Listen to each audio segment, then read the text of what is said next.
The day Clara Monroe bartered away the last beautiful thing she owned, the Kansas sky turned the color of a bruise, and she told herself it did not matter, that objects were just objects, and that a woman with two hungry children had no room left in her heart for sentiment. She was wrong about that, of course. She would discover just how wrong before the sun went down. It was the autumn of 1878, and the town of Harlow Creek, Kansas, sat like a dusty afterthought between the Arkansas River to the south and a stretch of shortgrass prairie that seemed to go on forever in every direction. The town had a general store, a livery stable, a church that doubled as a schoolhouse on weekday mornings, a saloon that smelled of sawdust and bad decisions, and roughly 240 souls who were all, in one way or another, trying to survive something. For most of them, that something was the land itself, the uncompromising, wind-scoured, sun-baked Kansas plain that gave abundantly in good years and took everything in the bad ones. Clara Monroe had arrived in Harlow Creek 3 years prior as the young wife of Thomas Monroe, a hopeful homesteader from Ohio, who had believed with his whole generous heart that the land grants were a promise kept. He had built their sod house himself, hauling timber from a creek 8 miles east for the roof beams, and he had planted winter wheat and summer sorghum, and a kitchen garden that Clara tended with the same careful pride she brought to everything. They had been happy in the modest, determined way that frontier couples learn to be happy, finding their joy not in comfort, but in the small daily victories of survival and togetherness. Thomas Monroe had been dead 14 months now, taken by a fever that swept through the county in the summer of 1877, with no warning and no mercy. He had gone from healthy to gone in 11 days, and Clara had buried him herself with the help of their neighbor Hattie Graves, because the nearest preacher was 12 miles away and the ground was not going to wait. She was 26 years old when she put Thomas in the earth. She had 2 children, James, who was 7 and already had his father's serious brown eyes, and little Me, who was 4 and still sometimes called out for her papa in her sleep. The piano had come with Clara from Ohio.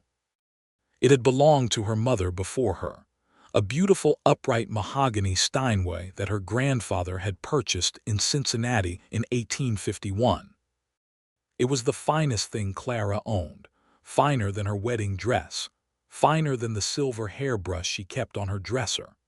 It took up nearly a quarter of the sod house's main room, and she played it every evening after supper, hymns mostly, but also the Stephen Foster songs her mother had loved, and occasionally the Chopin nocturne she had learned at 17 and never forgotten.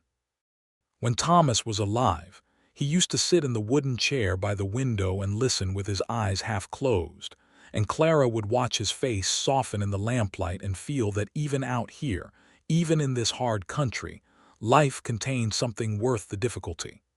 After Thomas died, she played it more, not less. She played it when the grief pressed too close. She played it when James had nightmares and needed to hear something familiar. She played it when Me was feverish and would not settle. The piano was not just furniture. It was the last thread connecting her to everything that had come before the loss.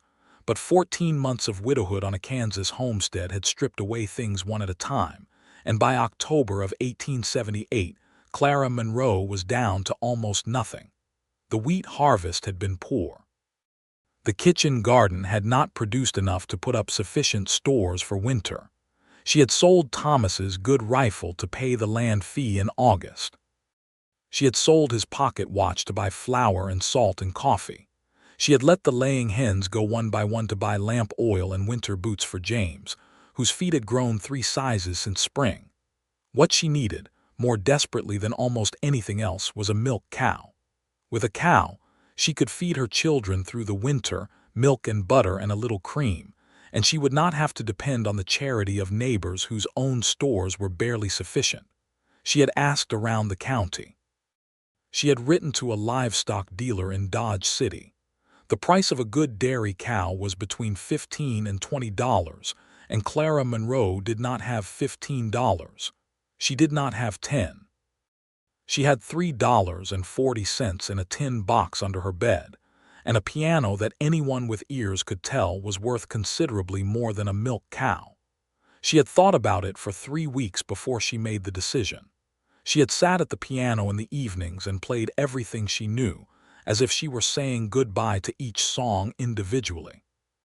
She had cried once, briefly, after the children were asleep, letting herself press her forehead against the cool wood above the keys and grieve privately for what she was about to lose. Then she had dried her face and made the practical calculations that widowhood had taught her were the only calculations that ultimately mattered. The man she had in mind for the trade was a rancher named Elbert Sims, who ran a decent-sized cattle operation 6 miles north of town. He was not a warm man, but he was known to be fair, and more importantly, he had recently mentioned to Hattie Graves that his wife had been wanting a piano for the parlor of their new house. Clara had sent word through Hattie, and Sims had agreed to come look at the instrument on a Tuesday morning in early October. He came, he looked. He played 2 uncertain notes on the keyboard and declared the piano acceptable, and he offered Clara a 2-year-old roan dairy cow named Bess in exchange, with Bess's calf to be delivered in the spring. It was, by any practical measurement, a fair trade. Bess alone was worth $16. The spring calf added several dollars more to the value. Clara shook Elbert Sims' hand, and the deal was done. The trouble, which became apparent only after Sims had already loaded Bess into his wagon and driven away, was the matter of transporting the piano. Sims had brought 2 ranch hands with him, younger men who had looked at the piano's size and weight with the particular expression of men being asked to do something they did not want to do. They had managed to get the piano as far as the sod house doorway before the first man, attempting to angle the instrument through the narrow frame, had put his back out with a yelp and a string of language that Clara had asked him to moderate on account of me standing right there. The second hand, a wiry boy who could not have been more than 19, had looked at his injured companion and then at the piano and shaken his head with the honesty of youth. He could not manage it alone, he said. They would need to come back. Sims, already in the driver's seat of his wagon with Bess tethered behind, had told Clara he would send men back within the week. Clara had thanked him with a composure she did not entirely feel, because in her chest there had bloomed an unexpected and complicated emotion, not quite relief that the trade was over, not quite grief that it was done, but something in between that she could not name and did not have time to examine. The piano sat half in and half out of her doorway. She had tried to push it back inside herself, managing to shift it a few inches before admitting defeat. She had tried to recruit James, who was 7 and willing and not nearly strong enough. She had stood in her dusty yard in the pale October sunlight and assessed the situation with the clear-eyed practicality that had kept her alive for 14 months, and she had determined that she needed help. It was in this moment, while she was standing with her hands on her hips contemplating the indignity of the half-ejected piano, that Samuel Lockhart rode into her yard. He came along the eastern track at an easy lope, a tall man on a dark bay horse, and Clara noticed several things about him in quick succession, the way a person notices things when they have not been around other people much, and are therefore paying more attention than they know. He sat his horse well, not showy but natural, the way men sit horses who have spent more time in the saddle than out of it. He had a broad-brimmed hat that had seen considerable weather and a canvas duster the color of late autumn grass. He was perhaps 30 years old, maybe a year or 2 more, with a jaw that needed a shave and eyes that, when he pulled up his horse and removed his hat, turned out to be an unusual shade of gray-green, like the sky before rain. "Afternoon, ma'am," he said, and his voice was unhurried, carrying the slight drawl of a man who had spent time in Texas. "Afternoon," Clara said. He looked at the piano, he looked at Clara. He looked at the piano again with the patient attention of a man who was trying to understand a situation before he commented on it. "That piano coming in or going out?" he asked. "Going out, eventually," Clara said, "if I can find someone to help me move it." "Where's it going?" It was supposed to go into a wagon and over to the Sims ranch, Clara said, but the men who were supposed to help with the moving weren't equal to the task. Samuel Lockhart nodded slowly. He looked at the piano for another moment. He looked at the horizon, then back at her, then at the piano again, as if performing some internal calculation. "I could help you with that," he said, "if you've got a wagon." Clara looked at him. She had been alone long enough and careful long enough to assess strangers carefully, and what she saw in this man's face was nothing that alarmed her. He had a direct, uncomplicated way of looking at the world, eyes that were steady without being hard. He did not look at her the way some men looked at widows, with that uncomfortable mixture of pity and speculation. He looked at her the way he had looked at the piano, like a problem that could be solved with sufficient attention and effort. "I have Thomas's old farm wagon," she said, "but a piano is heavy, and it's just the two of us." "I've moved heavier," he said, and swung down from his horse with a movement so fluent it seemed effortless, tying the bay to the hitching post at the yard's edge. He walked toward the piano and crouched beside it, examining the underside and the way it had wedged in the doorframe. "We'll need to angle it different than whoever tried this last time." "His name was Roy, and he put his back out," Clara said. Something that might have been the beginning of a smile moved across Samuel's face. "I'll try not to do that," he said. "His name was Samuel Lockhart." She learned this as he was working the piano free from the doorframe, calling instructions to her about which side to push and when to lift slightly and which angle would give them clearance. He was not from Kansas. He had come up from Texas with a cattle drive that had delivered its herd to Dodge City 2 weeks prior, and rather than returning with the outfit he had taken his pay, said his goodbyes, and ridden east with no particular destination in mind. He was, he said, between situations. "What kind of situations?" Clara asked, because she was bracing against the side of the piano and could not see his face, and the conversation was helping her manage the exertion. "The usual cowboy kind," he said, "working for other men on other men's land.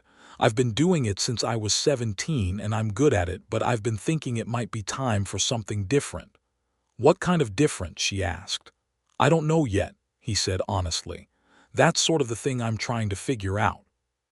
They got the piano through the doorway with considerably more grace than Roy and his companion had managed, and they maneuvered it onto the wagon with the help of 2 boards Clara produced from the barn to use as a ramp, sliding and lifting and resting and lifting again, both of them breathing hard by the time it was settled in the wagon bed.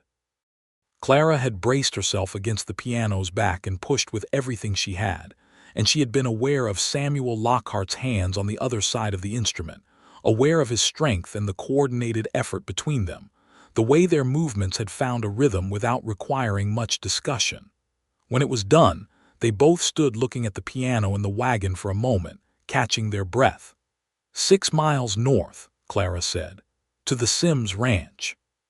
Samuel wiped his forehead with the back of his wrist. He was looking at the piano with an expression she could not entirely read. "What did you get for it?" he asked. It was not an impertinent question in that time and place, where people's practical circumstances were generally known and openly discussed, because survival often depended on community and community required a certain honest accounting of things. "A milk cow," Clara said, "and a spring calf, it's a fair trade." He looked at her then, and something in his gray-green eyes shifted, something thoughtful and quiet. "You play?" he asked. "I do," she said. "I did." "That's hard then," he said. "Giving up something you love." She had not expected him to say that, had expected the practical acknowledgement that most people offered, that yes, a cow was more useful than a piano, that she'd done the right thing, that she was being sensible. She had not expected him to recognize the loss directly, to name it without softening it. She found that her throat tightened unexpectedly, and she looked away toward the barn. "I have 2 children to feed through the winter," she said. "It's not a complicated choice." "No," he said quietly. "I suppose it isn't." He hitched his horse to the back of the wagon and drove for her, because he knew the road and the Sims ranch, having passed it on his way into the county. The 6 miles took the better part of an hour on the rutted track, and they talked as they rode, the way people who are performing a task together sometimes talk, easily and without the usual formalities.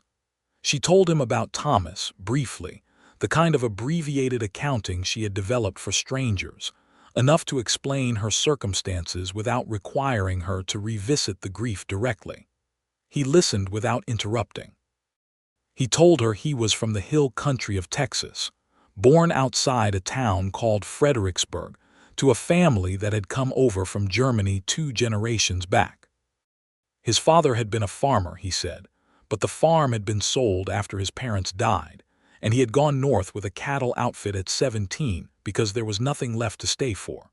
He had spent 13 years since then working cattle from Texas to Montana, had seen a lot of country, and learned a great deal about weather and livestock and the particular loneliness that came with the cowboy life, which was a life that moved constantly and put down no roots.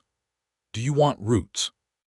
Clara asked, watching the prairie unroll on either side of the wagon track. He thought about this for a moment with a seriousness that she appreciated.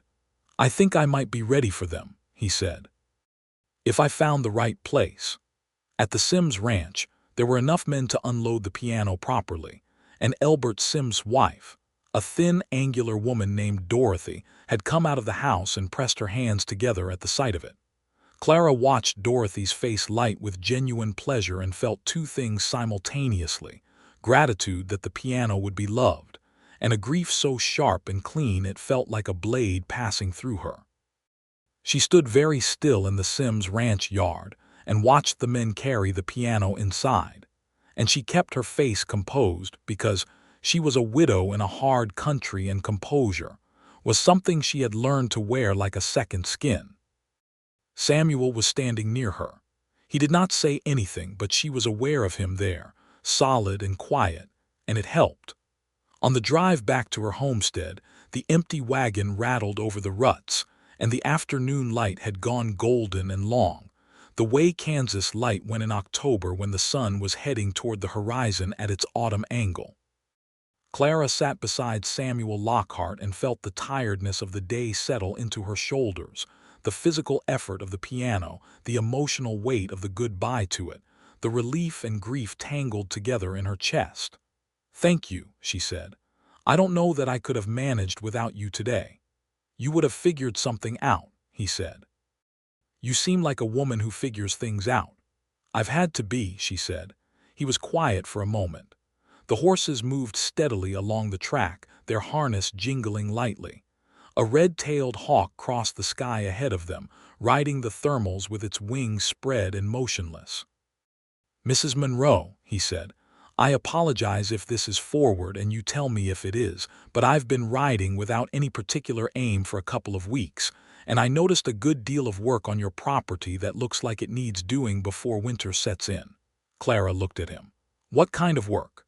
"Your barn has a section of roof that wants patching," he said. "I noticed it when I tied my horse. And your woodpile looked short for the season, and I'd guess your fence on the south side needs going over." He paused. "I'm useful with my hands. I'm not asking for anything but a place to sleep and meals if you're willing, just until I figure out where I'm headed." Clara considered this. She was a widow and he was a single man, and in a small community like Harlow Creek there would be talk. She knew this and measured it against the practical reality that her roof did need patching, and her woodpile was indeed short, and she had been dreading the approach of winter with the dread of someone who understood exactly what being underprepared could cost. "I have a barn," she said carefully. "Could sleep in the loft." "That would be fine," he said, "more than fine." "I need to be clear that this is a working arrangement," she said. "I'm not in a position to be offering anything beyond meals and a roof." He looked at her steadily. "I understand that completely," he said, "and I respect it." Something in the way he said it, direct and simple and without any undercurrent of resentment or maneuvering, settled something in Clara that she had not known was unsettled. "All right, then," she said. They arrived back at the homestead as the sun touched the western horizon, and Clara climbed down from the wagon and looked at the empty space in her main room where the piano had stood. There was a clean rectangle in the dirt floor, a shadow of where it had been. James and me were at the kitchen table eating the cornbread she had left for them, watched over by Hattie Graves from the neighboring place who had come over to sit with them while Clara was gone. Hattie was a big, capable, kind-faced woman of 50 who had been Clara's lifeline more times than either of them counted, and she looked at Samuel Lockhart with the frank assessment of a woman who had seen enough of the world to know what to look for. Clara introduced him briefly, explained the arrangement with the same plain words she had used with Samuel, and watched Hattie look him over again, more slowly this time. Hattie was not a woman who hid her opinions.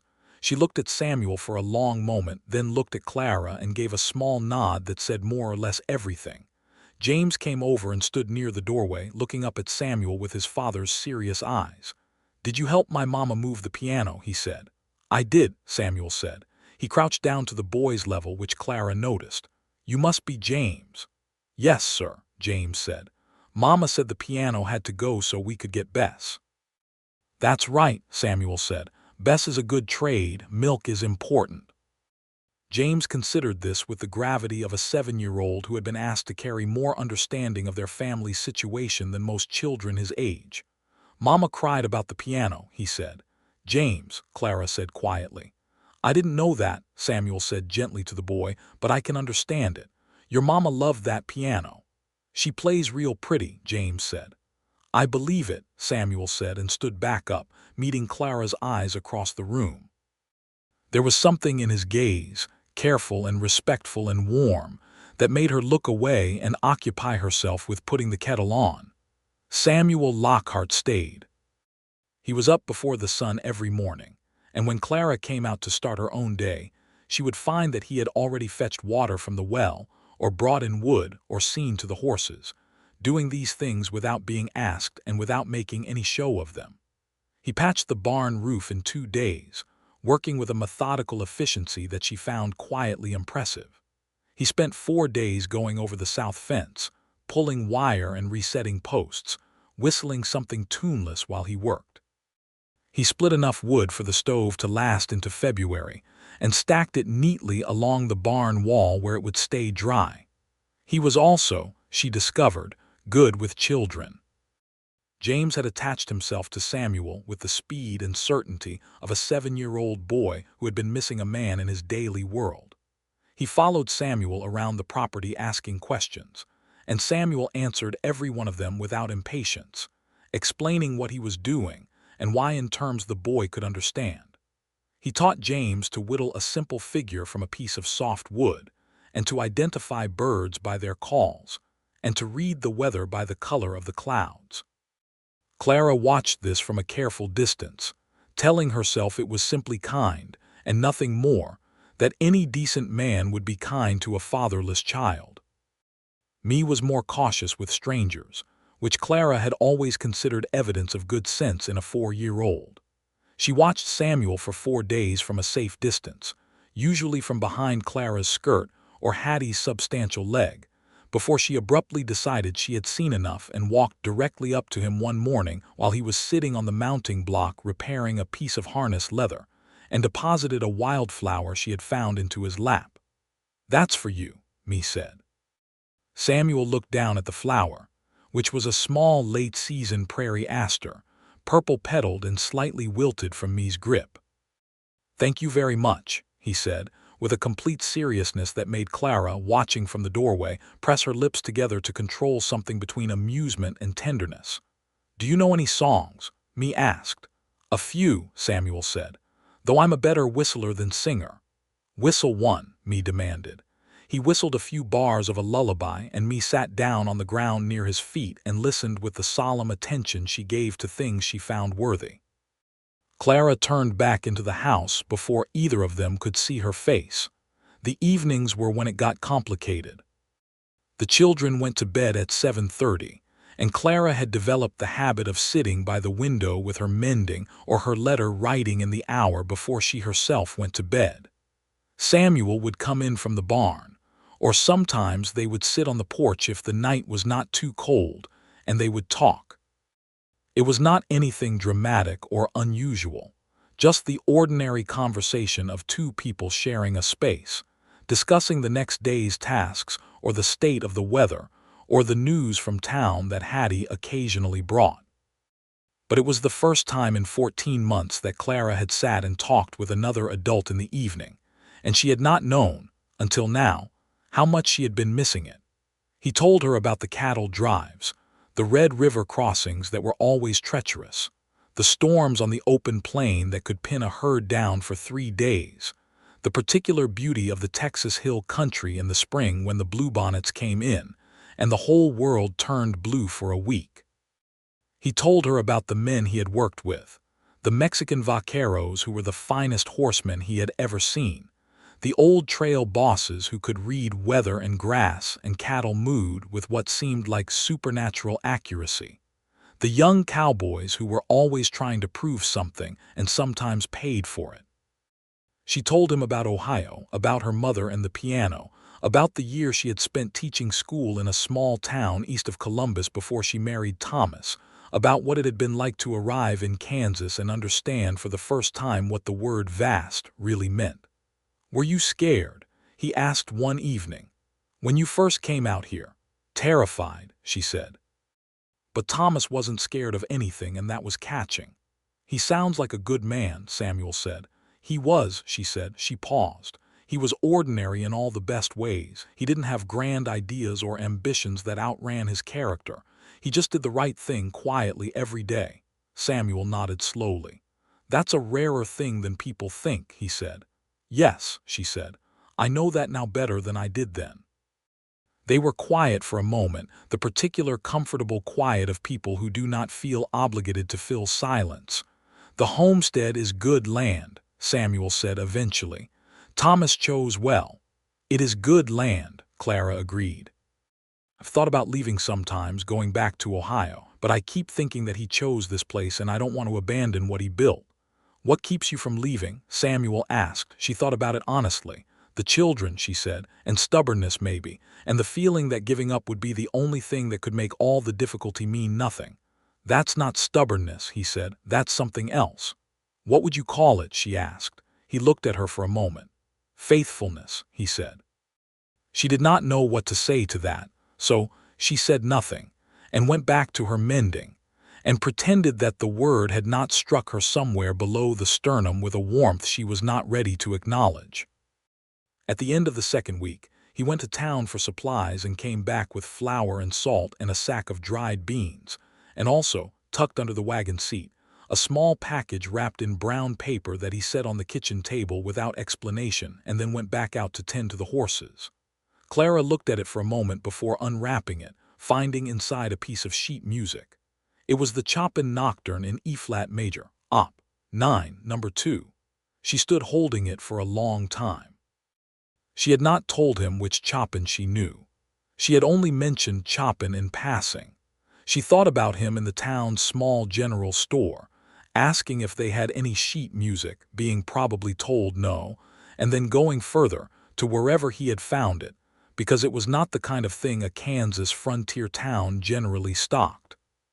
She would learn later that he had ridden to the larger town of Caldwell, 12 miles south, to search the dry goods and sundry shop there, and had paid 35 cents for the sheet music, and thought it was the best money he had spent in years. She set it on the stand of the invisible piano, an absurd gesture given that there was no longer a piano. And then she sat down on the chair that had stood beside the piano and played the nocturne in her head, her fingers moving through the air slightly, and she let herself cry for a moment, quietly and privately, for everything she had loved and lost, and for the strange, unexpected kindness of a man she had known for 2 weeks. Samuel found her like that when he came back inside, and he stopped in the doorway and said nothing, which was exactly the right thing. He just waited. When she gathered herself and looked up, he said only, "I thought you might want it, even without the piano, to have the music itself."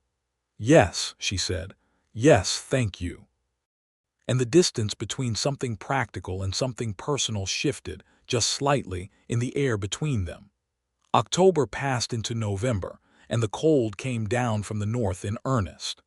The sod house held warmth better than a frame house would have, which was one of its few advantages, and with the wood Samuel had split and stacked, they were comfortable enough. Bess the cow had settled into the barn and was producing reliably, and the children had fresh milk every morning, which put color back in their faces in a way that made Clara feel the trade had been exactly right, even as she sometimes woke in the night and heard, in the silence, the ghost of the music she had played in that room.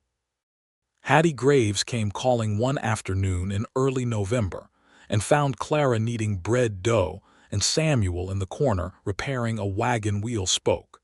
And Hattie took in this domestic scene with a pointed satisfaction that she did not bother to conceal.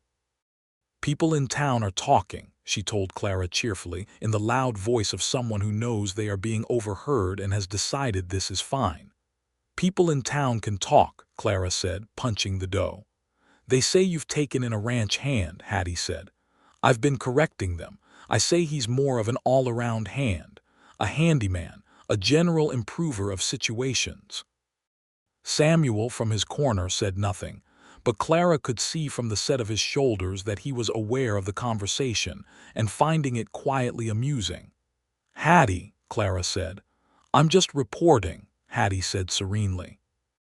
"I also told Martha Prentice that if she had anything unkind to say about a widow woman managing her property as best she could keep it between herself and her conscience." "What did Martha say?" Clara asked in spite of herself. "She said she supposed it was all right if he was sleeping in the barn," Hattie said. "I told her he was. She seemed disappointed." Clara resisted the urge to smile. "Thank you, Hattie," she said.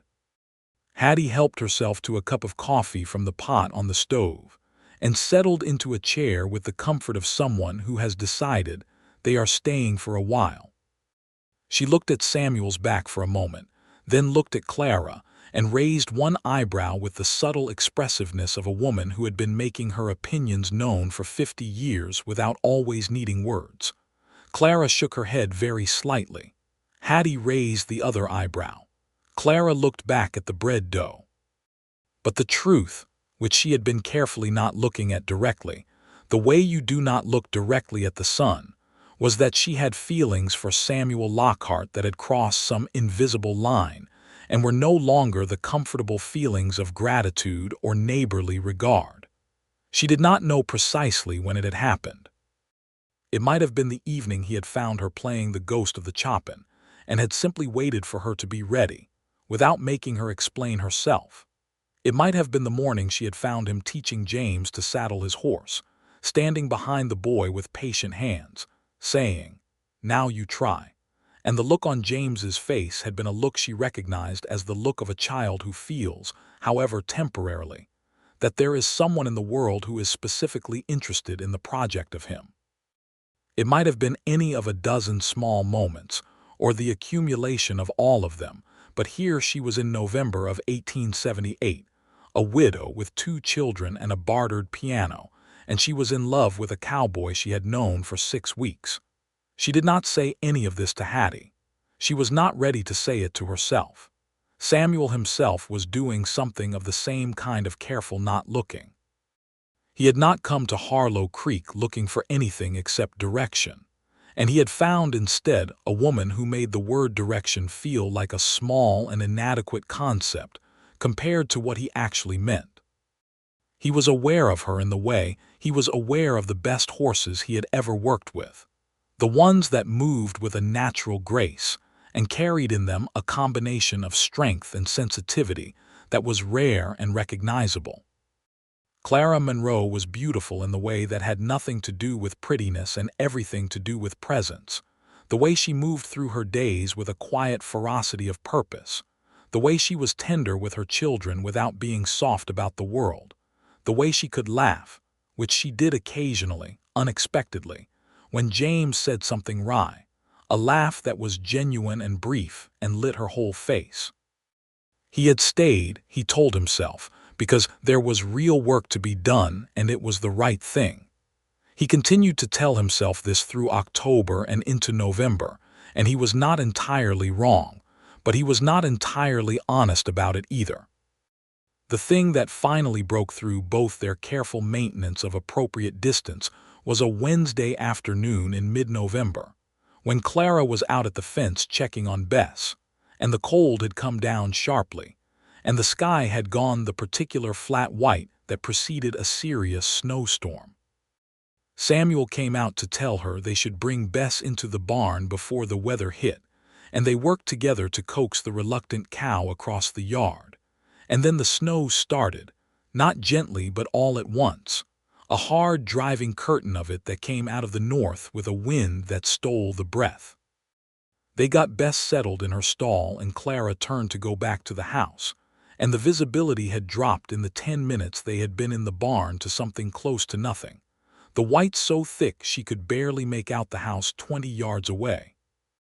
Samuel went first, his hand finding her arm to guide her, and she took his arm because the practical necessity was real, and the wind was pulling at her with genuine force, and they went across the yard together with their heads down against the driving white.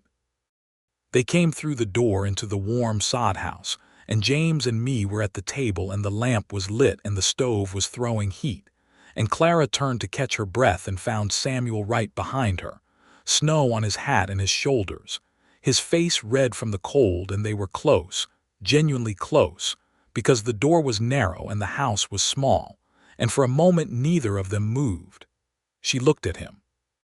He looked at her. The space between them was the particular charged space of two people who have been carefully maintaining a distance and have just found accidentally that the distance is gone. "Clara," he said. It was the first time he had used her name without the misses, and she noticed it immediately. "Yes," she said, although he had not asked anything. "I don't want to put you in a difficult position," he said. "And I've been trying not to say anything because I know your circumstances and I respect them, but I'm finding I can't quite." "Samuel," she said. "Yes," he said. "Stop explaining," she said. "Just say the thing." He took a breath. The snow howled against the single window of the sod house. James and me were at the table behind them, largely oblivious, me drawing on a piece of brown paper and James reading his primer. "I care about you," Samuel said. "More than I have any right to, probably, given that I'm a cowboy without a permanent address and no land of my own, and you're a woman who deserves someone settled and substantial. But I care about you, and I thought you should know that. Not so you feel obligated, just so you have the truth of it." Clara looked at him for a long moment. The warmth of the stove moved through the room. Me was humming something softly. Outside, the blizzard pressed against the walls. "You split 4 cords of wood for us," she said.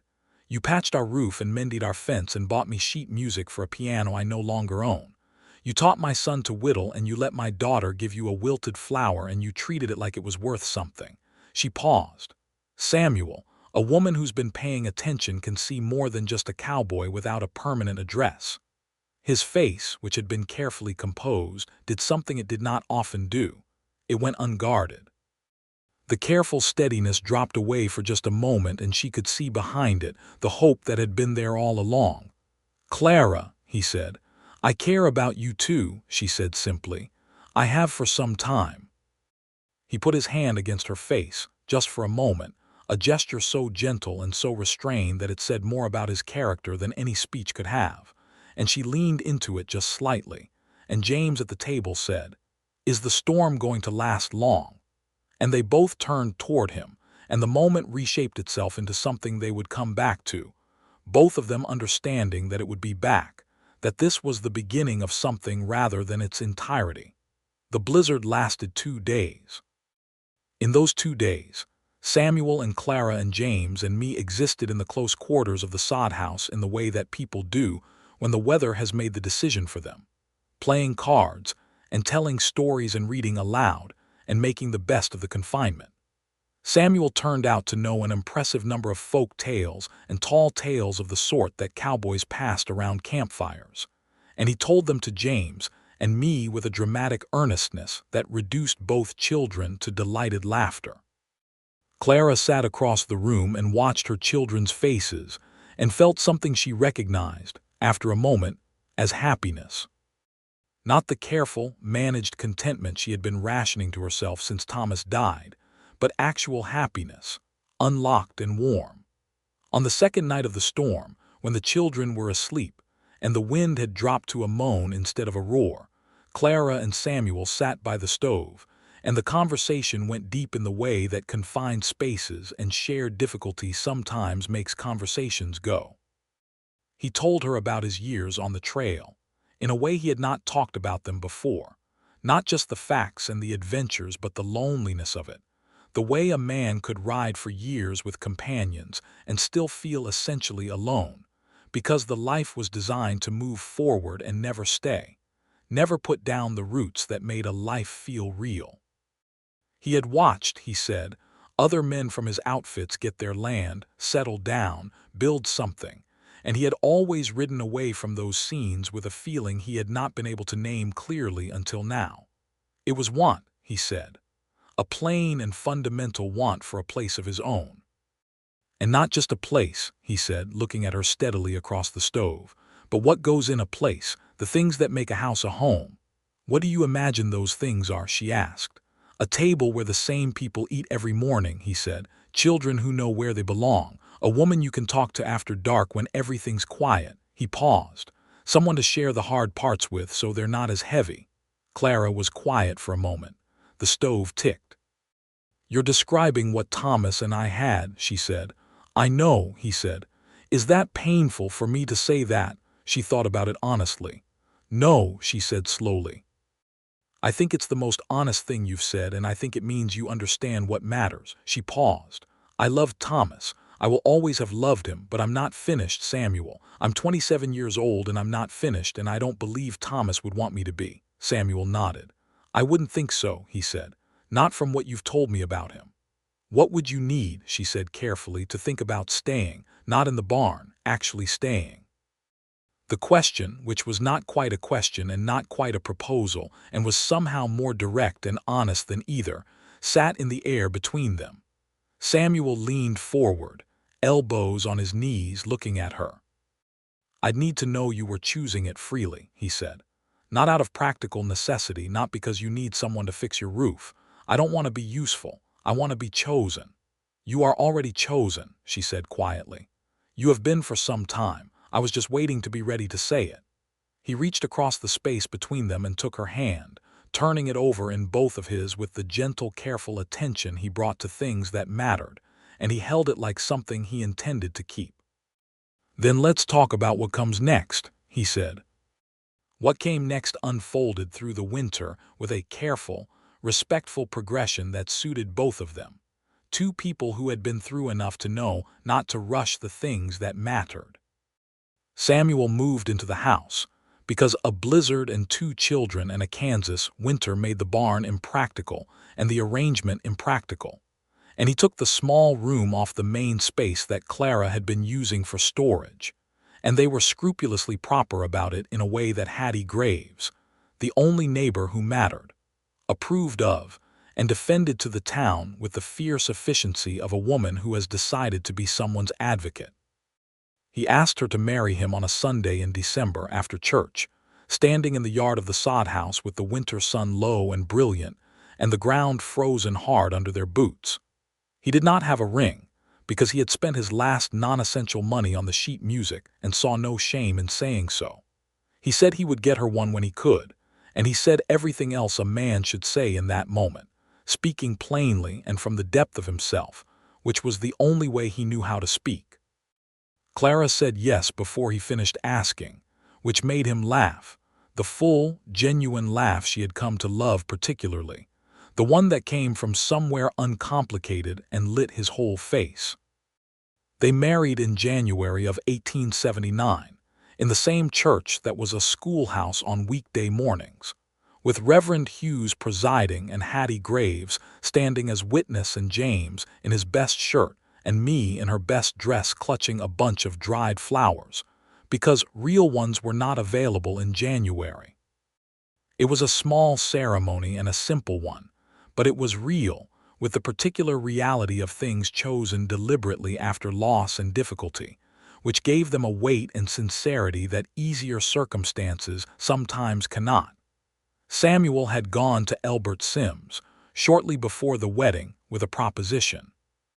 He had spoken with Sims about hiring on as a part-time ranch hand through the spring and summer, in exchange not for cash wages, but for the assistance of some of Sims' ranch hands in breaking a section of the Monroe homestead's eastern field for planting.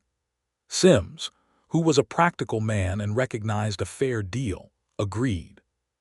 Samuel went home and told Clara, and she had looked at him with an expression that mingled gratitude and something more complicated, the recognition of a man who was thinking about their future in the same long, careful way she had been thinking about it alone for 14 months.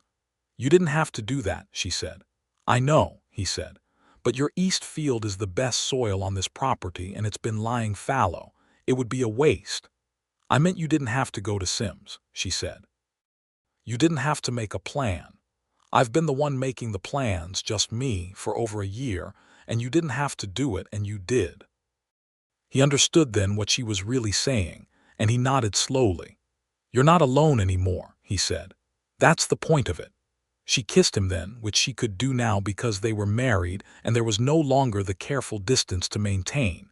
And it was a real kiss, not a brief or tentative one.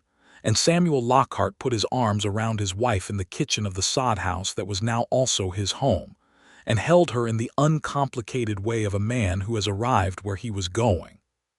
Spring came to Harlow Creek the way it always did, gradually and then all at once, the shortgrass prairie greening up in the long stretches between late frosts, the creek running high with snowmelt, the meadowlarks returning to the fence posts with their extravagant songs. Samuel worked the Monroe homestead with the same focused diligence he had brought to every task since his arrival, breaking the east field with the help of Sims' hands in April, turning a good 30 acres of unworked ground that had been waiting for the right attention. He planted winter wheat and some sorghum, and a section of kitchen garden that was twice the size of the one Clara had managed alone. He also, in the last days of April, did something that Clara did not know about until it was done. He rode to the Sims ranch. He went in the early morning before Clara was fully awake, and he was back before the children were up from their breakfast. He came through the door with the particular expression of a man who has done something he is not certain how to present, and Clara looked up from the stove and immediately said, "What have you done?" "I've talked to Sims," he said. "About the piano." She put down the ladle. "What about it?" "Dorothy Sims has not learned to play it," he said. "She hasn't had time to take it up, and Sims says it's just sitting there. So I made him a proposition." He paused. "I offered him 3 months of ranch work in exchange for them returning the piano. He agreed on the condition that I help him drive his cattle to the railhead in June." Clara stared at him. "Samuel, I know," he said. "We traded the piano for Bess," she said. "The trade was done." "Sims gets 3 months of one of the best cowhands in South Kansas," Samuel said reasonably. "He's not losing anything. Dorothy never touched it." "And it's your piano, Clara." "It was my piano," she said. "It can be again," he said. She sat down in the nearest chair, which was what you did when something took you sufficiently by surprise. She thought about the clean rectangle in the dirt floor where the piano had stood. She thought about the sheet music folded on the shelf because there was nothing to play it on. She thought about me asking her once recently what the piano had sounded like because me had been too young to really remember. "How?" she said. "The piano is at the Sims ranch. It's 6 miles. "I talked to Hattie's husband Ben about the wagon," Samuel said, "and I've got the Tanner boys from down the road willing to help. We can do it today if you're willing." "Today," she said. "Weather's good," he said. "Road's dry. I'd like to have it back before dark." Clara looked at her husband. She looked at the empty space in the room where the piano had stood. She looked back at her husband, this man who had arrived in her yard on a dark bay horse on the day she gave away the last beautiful thing she owned and had stayed, and had made himself indispensable to her life in ways that went far beyond fixing roofs and splitting wood. "You," she said, and stopped. "Yes," he said. "You are a remarkable man," she said. "I want you to know that I see it clearly."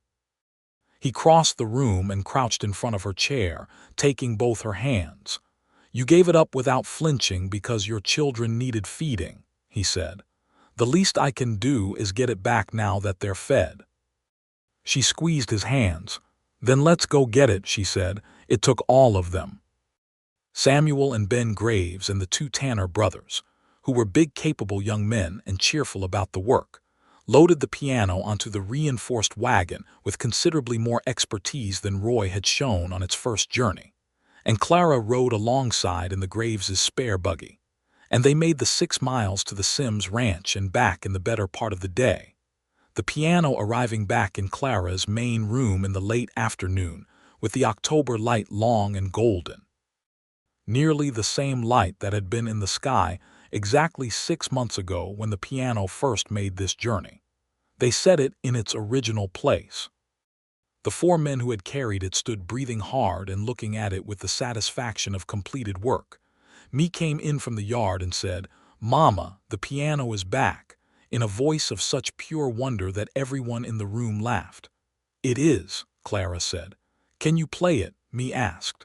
Clara sat down on the bench that had always stood before it. She put her hands on the keys, which were exactly as she remembered, the particular resistance of them and the temperature of the ivory under her fingertips. She played the first measure of the Chopin Nocturne, and the sound of it filled the small sod house with a richness that made the room feel, for a moment, larger than it was. James, standing by the door, said quietly, "There it is." She played for a while, not long, just enough to let the music settle back into the walls as if it had never been gone.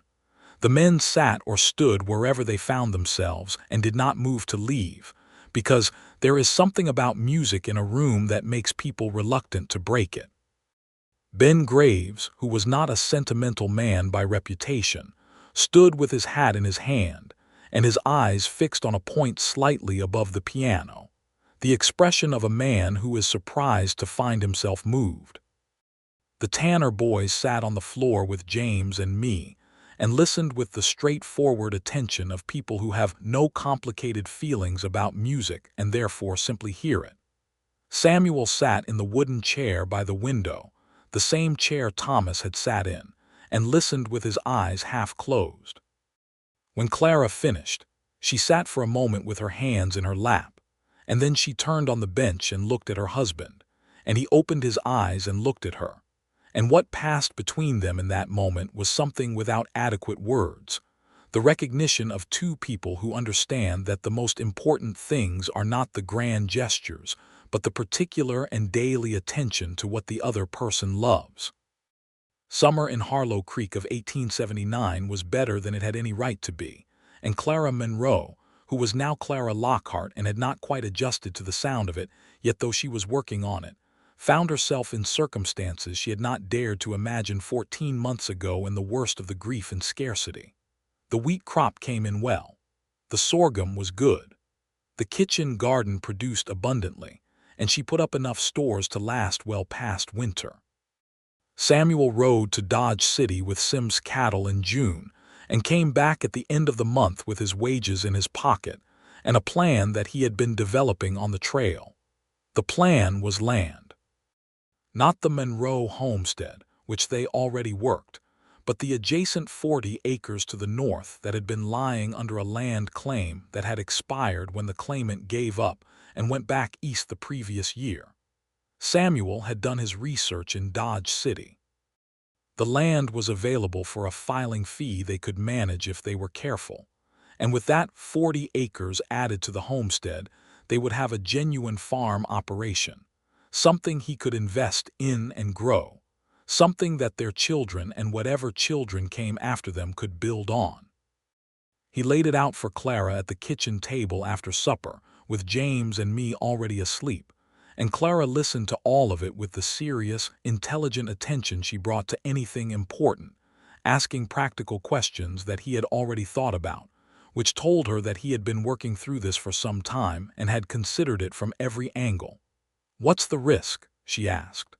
"The filing fee is $6, he said. "The primary risk is a bad harvest year before we've built up sufficient stores. But with 2 fields in production, and the kitchen garden and Bess and the spring calf—" "Who is named Gerald," Clara said. Was named Gerald by me and is otherwise a perfectly ordinary young bull, Samuel said. Yes, with those assets in place, we can withstand a poor season better than we could before. Clara was quiet for a moment. You've thought about this like it's our life, she said. It is our life, he said. I know, she said. I just want to hear you say it. He reached across the table and took her hand. It is absolutely our life, he said. Every bit of it, she nodded. Then file the claim, she said. He did in July, riding to the county seat with the $6 and coming back with the documents that made the North 40 officially part of what they were beginning to call the Samuel Lockhart farm. Though in the informal shorthand of the county, it was mostly just the Monroe place, which Samuel did not mind in the least, because he understood that the Monroe name on the land was a continuity worth honoring. James had his 8th birthday in August, and Samuel made him a gift of a penknife, properly sized for a boy's hand, and took him fishing for the first time at the bend in the creek, where the water went still and deep under a stand of cottonwoods. They came back in the evening with a reasonable string of channel catfish, and Clara fried them in the iron skillet with cornmeal and butter, and they ate outside in the warm evening air. The 4 of them at the table Samuel had built in the spring from creek timber, and the sky went pink, and then purple, and then dark, and they sat there longer than was practical, and nobody seemed inclined to hurry it. That was the evening Clara told Samuel, with the particular quietness of a woman who has chosen her moment, that she was expecting another child. He looked at her across the table, and his face did the thing she loved, went unguarded and real and absolutely open. When? He said. February, I think, she said. Maybe March. He was quiet for a moment that felt long but was probably not. Then he stood up from the table and came around to where she sat and put his arms around her from behind, his cheek against her temple, and said nothing at all for a while. James, who was old enough to understand the general nature of such news, looked at his plate with a focused attention that she recognized as the dignified withdrawal of a child giving the adults their moment. Me, who was not quite old enough, looked at Samuel curiously and then at Clara and then said, "Why is Samuel hugging you like that?" "Because he's happy," James said to his sister, with the authority of a big brother who has decided to be helpful. "Oh," Me said, and returned to her catfish. Their son was born on a cold morning in late February of 1880, and Samuel was there for all of it, which was not the universal custom of the era, but which he had insisted on with a quiet stubbornness that Clara had not argued with, because she had done the previous 2 births with only Hattie and her own determination, and she was glad to have him there. Hattie delivered the baby with the practiced efficiency of a woman who had seen a great deal, and she put him into Samuel's arms first, which she said was her prerogative as the delivering woman, and Samuel held his son in the early morning light of the sod house, and looked at him with the expression of a man encountering a wonder he had not been adequately prepared for. They named him Thomas William Lockhart. Thomas for the man who had broken this ground first, whose work and love were still in the walls of this house and the soil of this land. William for Samuel's father, the German farmer from Fredericksburg, who had worked his own ground with his own hands and passed something essential about that work to his son. The name carried 2 kinds of inheritance, 2 kinds of respect for what had come before, and both Clara and Samuel felt this rightness of it when they said it aloud. James was enormously pleased with a baby brother, and said so frequently, with the earnest repetition of a child who wants to make sure an important fact is being appreciated. Me was more ambivalent, having been the youngest for 4 years and not entirely certain she approved of this development, though she came around to it with remarkable speed when she discovered that Thomas William would, if placed in her lap with appropriate supervision, grip her finger with his whole small fist and hold on. "He likes me," Me told Samuel, in a tone that suggested she had not been entirely sure this would be the case. "Of course he does," Samuel said. "You're his sister." "James is his brother, and he cried at James yesterday," Me pointed out. "James made a loud noise," Samuel said. "He didn't know what it was yet, Me appeared to find this reasoning acceptable. The farm grew. Through 1880 and into 1881, Samuel put in fence and broke ground and improved the barn and dug a better well. Clara expanded the kitchen garden and took on a small business selling preserved goods to the general store in Harlow Creek, jams and pickled vegetables and dried herbs that the storekeeper, a practical man named Abernethy, was glad to stock. She also, with Hattie's encouragement, began giving piano lessons to 3 of the town children on Tuesday and Thursday afternoons, which brought in a small but steady income, and which she found she loved in ways she had not expected, the passing of music from her hands to other hands. There was a period, in the late summer of 1880, that came closest to what might be called real trouble. A man came through the county claiming that the North 40 acres Samuel had filed on was already under a prior claim, and that Samuel's filing was invalid. The man's name was Garrett Holt, and he was the kind of person who arrived in frontier towns in this era looking for opportunities in the gaps between what was properly documented and what could be contested, a speculator and a liar, though the latter could be difficult to prove quickly. Holt appeared at the homestead one afternoon in August while Samuel was working the north field and Clara was at the house, and he made his case to her with the smooth, practiced confidence of a man who was used to people being uncertain of their rights. He had papers, he said. He had prior claim. She and her husband would need to vacate the North Acres, or he would involve the county assessor. Clara listened to him with the composure she had learned in 14 months of widowhood, which was the composure of someone who has been afraid of worse things than a man in a decent suit standing in her yard. She thanked him politely for informing her of his position. She offered him a glass of water because it was hot and it was the right thing. And when he rode away, she went to the north field and told Samuel everything he had said, word for word, with the accuracy of a woman who had understood immediately that accuracy would matter. Samuel listened, and then he went to Dodge City for 3 days. He came back with a lawyer named Eddington, who had looked at all the documents and determined that Garrett Holt's claimed prior filing was dated 5 weeks after Samuel's, and that the paperwork Holt had presented appeared to have been altered. The county assessor, a careful man named Hennessy who took his work seriously, reviewed everything and upheld Samuel's claim. Garrett Holt left Harlow Creek quickly and did not return, and the North 40 acres remained what it had always legally been, theirs. Samuel came back from the final meeting with Hennessy and found Clara at the piano, playing the Chopin Nocturne with the particular focus she brought to it when something had been resolved, and she needed to process the resolution. He stood in the doorway and listened until she finished, and then he said, "It's done." "Completely," she said. "Completely," he said. "He's gone. The land is ours." She let out a breath that was long and slow and carried a great deal in it. "I wasn't scared," she said. "I know," he said, "but I was." She looked at him. "You were, for you," he said, "for all of this. The thought of someone trying to take what we've built." He shook his head. "I don't have words for it." She got up from the piano bench and crossed the room to him. "We built it together," she said, "and that's why it's still here."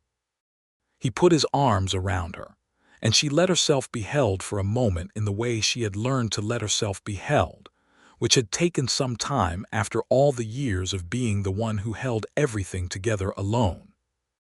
Outside the window, the late summer prairie grass moved in a slight breeze, gold and green, and the sky above it was an enormous uncomplicated blue. Autumn of 1881 arrived with a particular sweetness. Thomas William was walking by then, a determined and slightly unsteady walk that required constant mild supervision, and he had developed opinions about everything with the passionate intensity of a toddler who believes that all opinions should be shared immediately and at maximum volume. James was 10 and had become, under Samuel's patient instruction, a genuinely useful hand on the farm, capable of things that would have seemed impossible for a city-raised Ohio boy's son, though of course James had never been to Ohio and was purely a Kansas child, formed by this sky and this ground.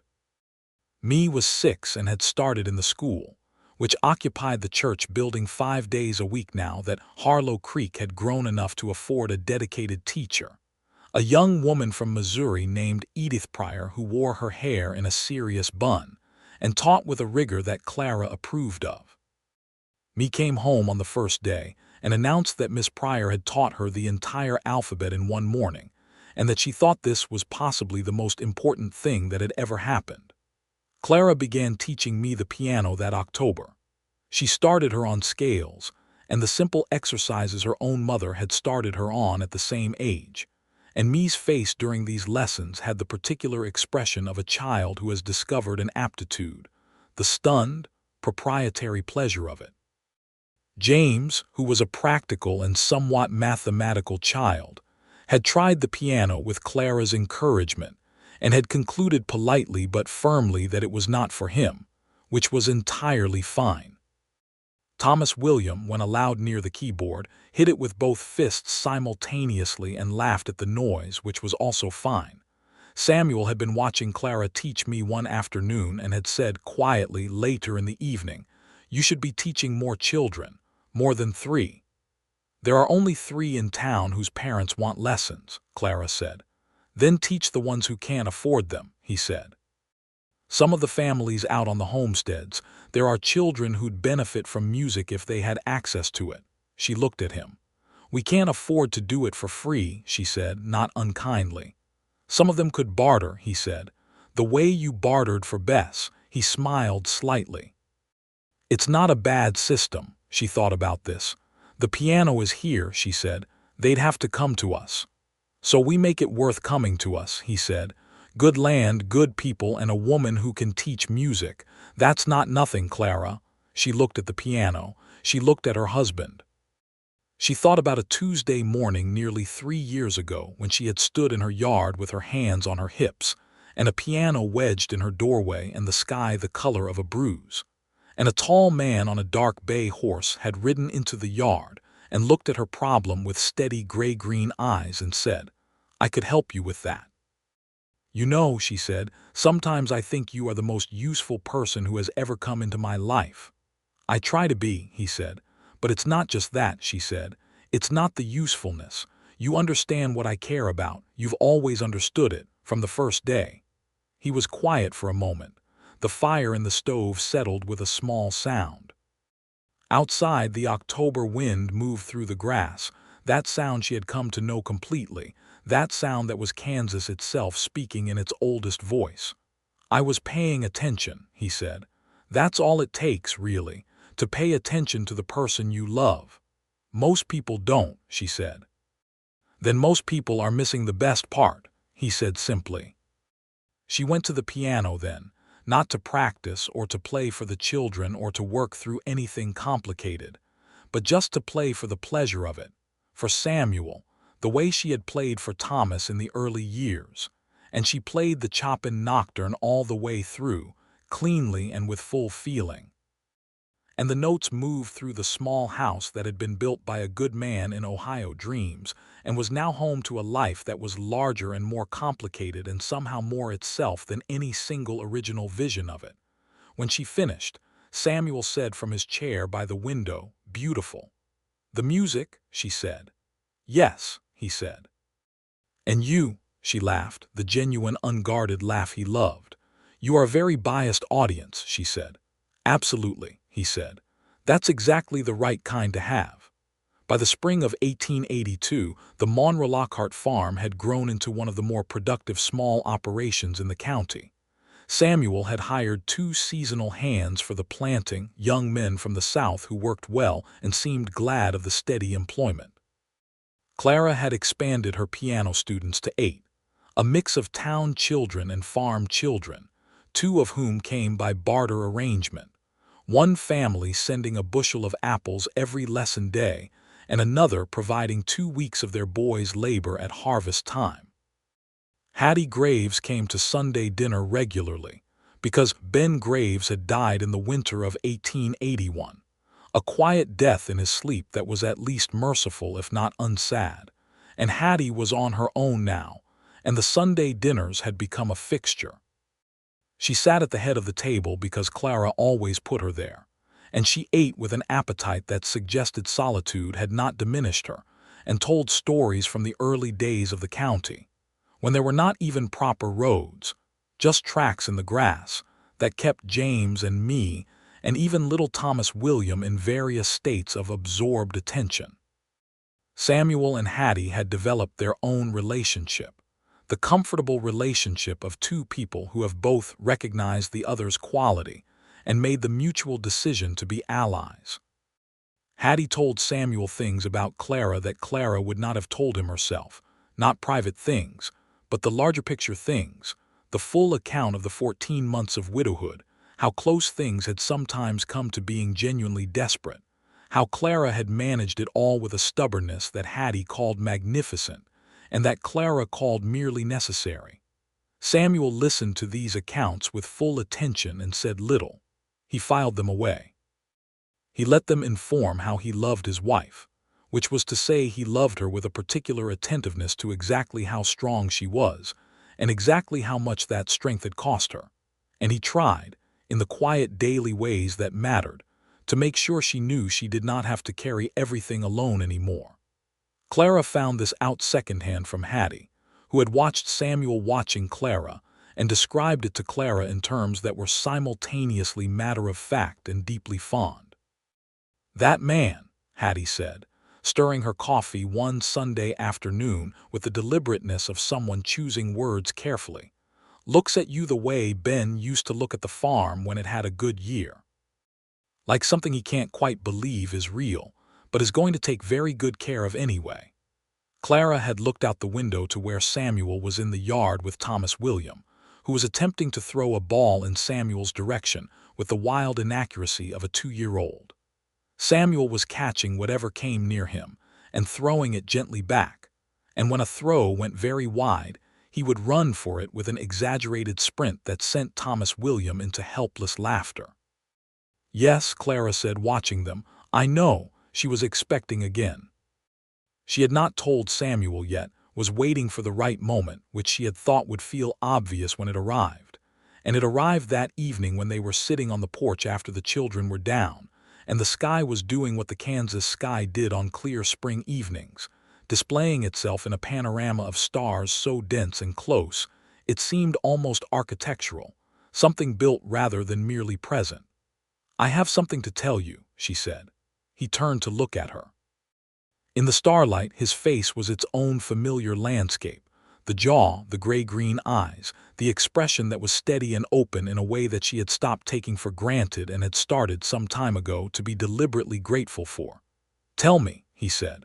"We're having another child," she said. He was quiet for exactly one breath, and then he reached over and took her hand without any drama, just the solid, warm fact of his hand around hers. "When?" he said, which was the same thing he had said the first time, and she found she loved him specifically for repeating it, for the consistency of him. "October, I think," she said. "Maybe November." He looked up at the stars for a moment. "Thomas William is going to be insufferable," he said. She laughed. He'll adjust." "He will," Samuel agreed. "He's resilient." He turned back to look at her. "How are you feeling?" "Well," she said, "better than the last time at this stage." "Good," he said. He squeezed her hand.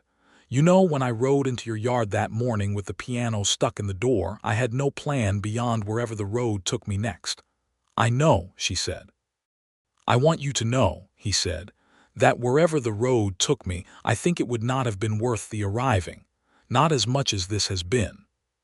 She leaned her head against his shoulder, which was a posture she had arrived at gradually over the past 3 years, and which now felt as natural and essential as breathing.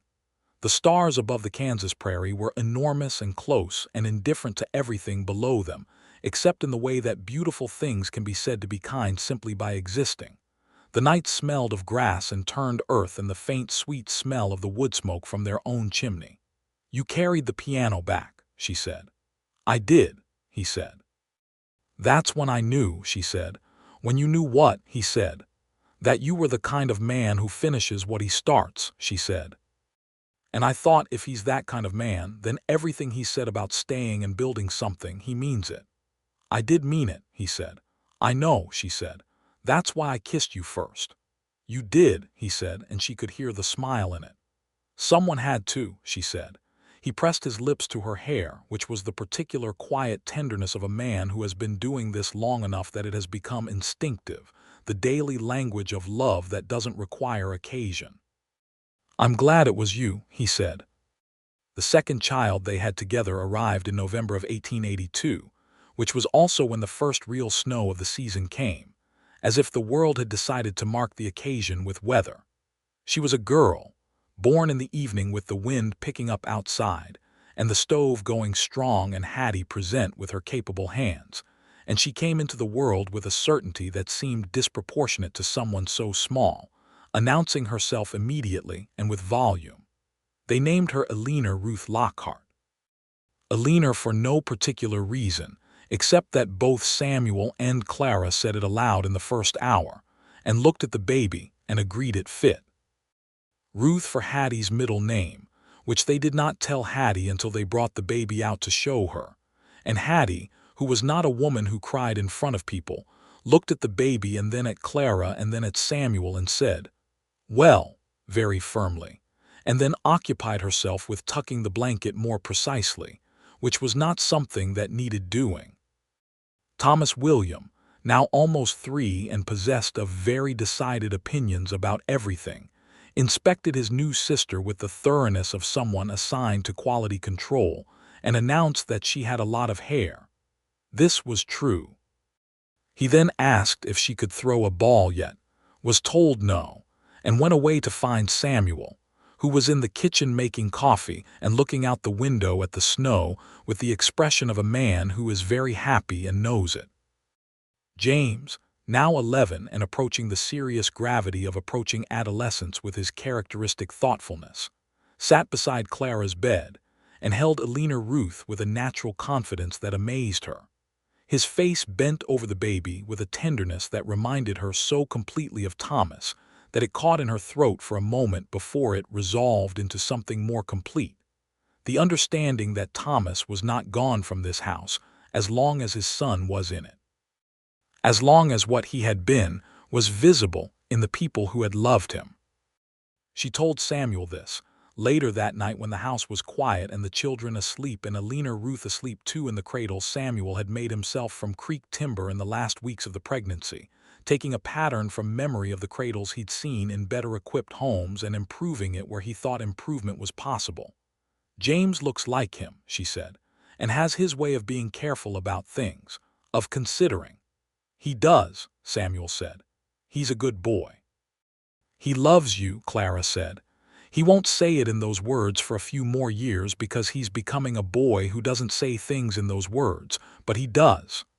I know, Samuel said quietly, and I love him. He paused. I love all of them. Me and James and Thomas William and this one. He looked at the cradle equally, entirely, with no distinction I'm aware of. I know, she said. That's one of the things I love about you. What are the other things, he said, which was not a question born of insecurity but of the comfortable flirtation of two people who like each other as much as they love each other. I'll make you a list, she said. Please do, he said. It'll take several days, she said. I've got time, he said. I'm not going anywhere. She looked at him in the low lamplight of the bedroom. This man who had ridden into her yard on a dark bay horse on the worst practical day of her year, and had turned it into the beginning of the best things, who had looked at her half-ejected piano and offered to help move it without any agenda beyond the practical usefulness of the gesture, who had brought her sheet music for a piano she no longer owned and then gotten the piano back, who had thought about her future with the same careful long-term attention she brought to her own children, who had cried once. She had seen it. The night Thomas William was born, briefly and privately in the corner of the room while Hattie cleaned and Clara was resting, the tears of a man who had not expected to have this kind of life and found himself grateful past the available vocabulary for gratitude. Samuel, she said. Yes, he said. I want you to know something, she said. I want you to understand it clearly. All right, he said, and gave her his full attention, which was always fully his when she spoke. I was not looking for you, she said.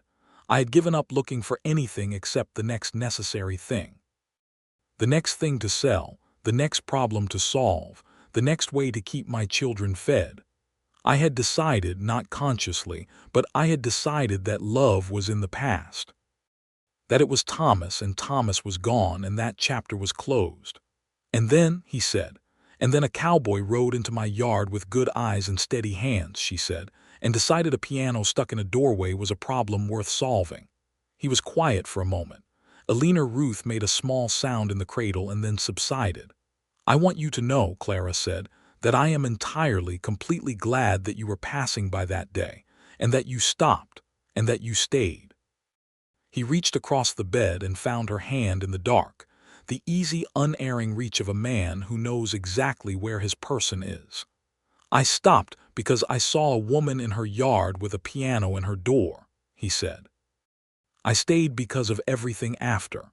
What made you stay, she said. The first day when I offered the barn. He thought about it honestly, which she had always appreciated, the honesty he brought to his own interior weather. You were so determined, he said, to manage everything, to be practical, to not show that it was hard. And it clearly was hard. And I thought if I could make it slightly less hard, he stopped. And also, honestly, you had a beautiful face, he said, and I wanted to see you smile before I left. Did you see me smile that first day, she asked. Once, he said, when I told you Roy's back was his own lookout. That made you stay, she said. That made me want to, he said. Everything else made me actually do it. She squeezed his hand. They lay in the particular silence of people who have said enough, and are now simply being together in the dark of a house that is full and warm and real, with the snow outside moving quietly against the window, and the children sleeping and the baby in her cradle, and the piano in the main room where it had always belonged. Years settled over them with the comfortable weight of good things continued and built upon. The farm expanded, not rashly but steadily, in the patient way of people who understand that land rewards attention applied consistently over time. Samuel hired a permanent hand in 1883, a Mexican vaquero named Domingo Reyes, who was one of the finest horsemen Samuel had ever seen, which was saying a great deal, and who stayed with the Monroe Lockhart operation for years, becoming as much a fixture of the place as the fence he helped string and the fields he helped plant. Clara's piano lessons grew, and by 1884 she had 12 regular students and had applied for and received a small contract from the county school board to provide music instruction at the schoolhouse on Friday afternoons. This was income she had not anticipated and which made a tangible difference, which she used to improve the kitchen, which Samuel had been wanting to do for her since the winter before, when she had pointed out that the current arrangement of the stove and the work table was inefficient, and he had agreed completely, and somehow had not managed to address it yet. James at 14 was already as tall as Samuel and moving toward the occupation that would define him, which turned out not to be farming, which was a surprise, but the law. He had read every newspaper and almanac that came into the house since he was 9 and had begun, in his serious way, asking questions about how decisions were made, and who made them and by what authority. Samuel, who had seen enough of the frontier to have thoughts about justice and its frequent absence, took these conversations seriously and answered them as thoroughly as he could, and supplemented the answers with books ordered from a catalog in Kansas City, and told James that whatever he decided to do with his mind, the most important thing was to do it as honestly as he could. Me at 12 had her mother's music and her father's, that is, Thomas's, contemplative nature, but had also developed her own third thing, which was a talent for drawing that had emerged in her early years with the brown paper and the pencil, and had grown into something that her schoolteacher, the serious Miss Pryor, who had been teaching in Harlow Creek for 5 years by now, called exceptional. Clara had written to a school in Topeka that offered proper art instruction to inquire about their provisions for young women, and had received a reply that was encouraging enough that the matter was filed away for future consideration. Thomas William, called Tom by everyone except occasionally Clara when she was addressing him formally, was 4 in 1884 and showed every sign of being the kind of child who made life interesting in ways both rewarding and exhausting, curious about everything, afraid of nothing, and possessed of a physical bravery that Samuel said came directly from whatever luck God had issued along with the boy's constitution. He had fallen out of 3 trees and off 2 horses and into the creek twice, always getting up with an expression that suggested the experience had been educational rather than deterrent. Eleanor, called Ellie by me, who had appointed herself the authority on her younger sister's nickname, was 2 in 1884, and was the kind of child who seemed to have arrived already knowing several important things, regarding the world with large dark eyes that missed nothing, and expressing her opinions with a precision of vocabulary that Hattie Graves said was uncanny in someone who had only recently learned the words. The farm had good years and one poor year in 1885, when the rains came late and the winter wheat came in short. They managed it without serious hardship because Samuel had, over the years, built up the kind of buffer that a poor year required, extra stores, a small savings with the bank in Caldwell that had opened its branch in Harlow Creek in 1882, the income from Clara's teaching and her preserved goods that continued regardless of the harvest.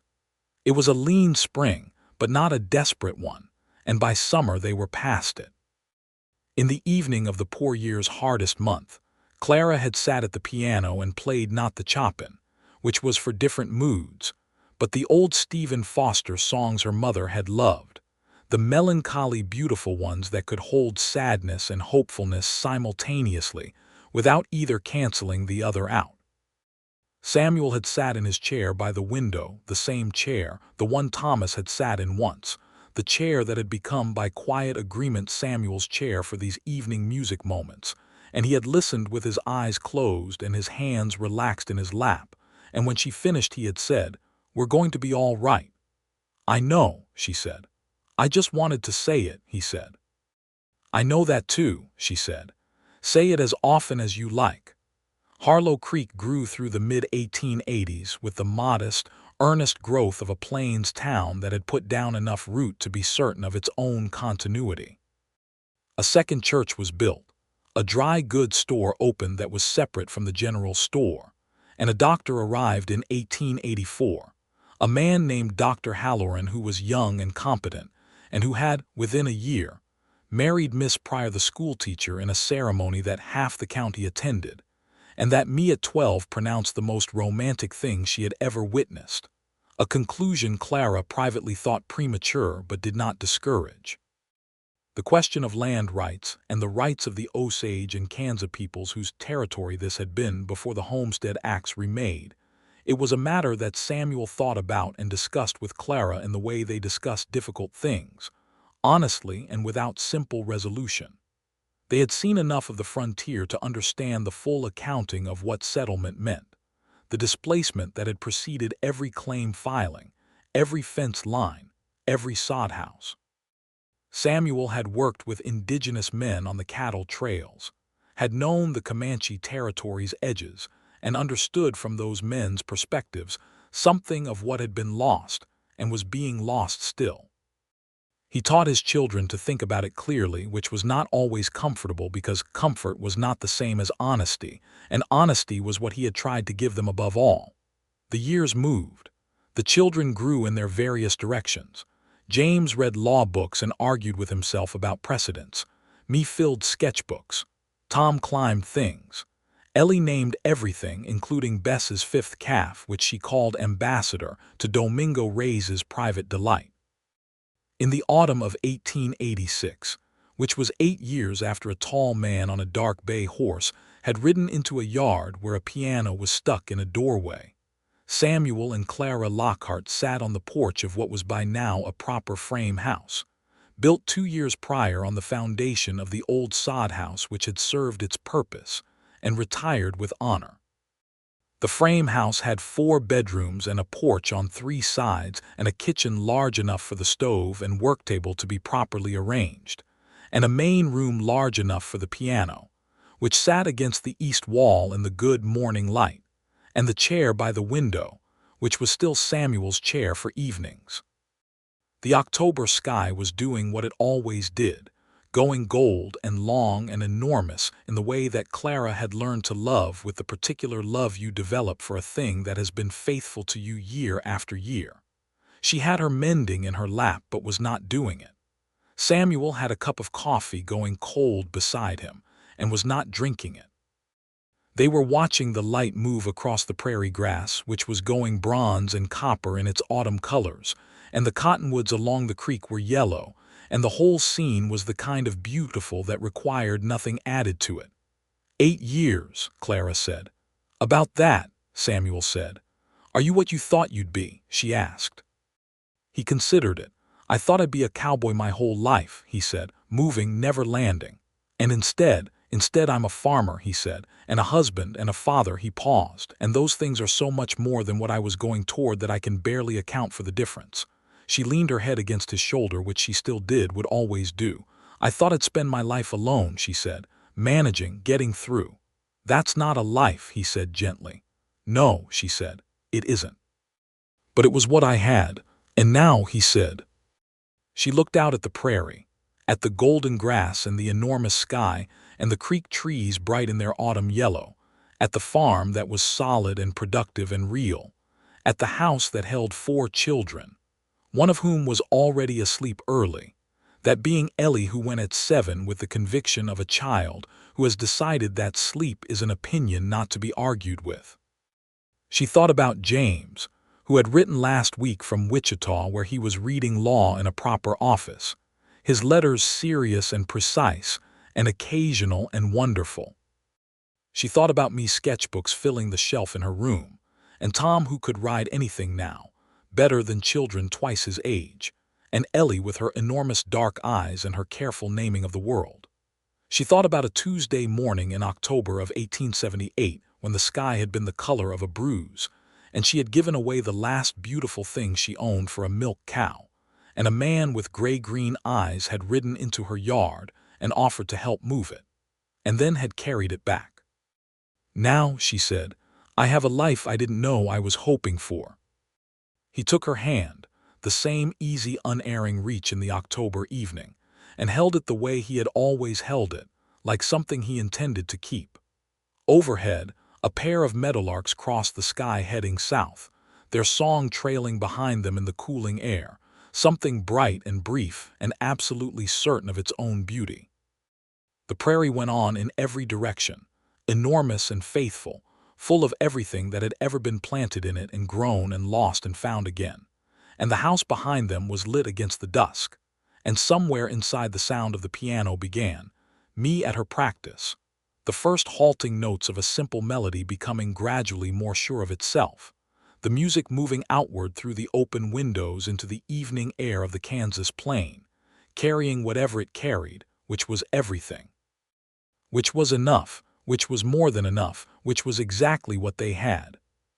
Samuel squeezed her hand once, deliberately, the way you press something you want to remember into yourself, and Clara felt it the way she felt everything he offered, completely and without reservation, and with the full grateful knowledge that this was what she had been given and what she had chosen, and that the two things, given and chosen, were the same.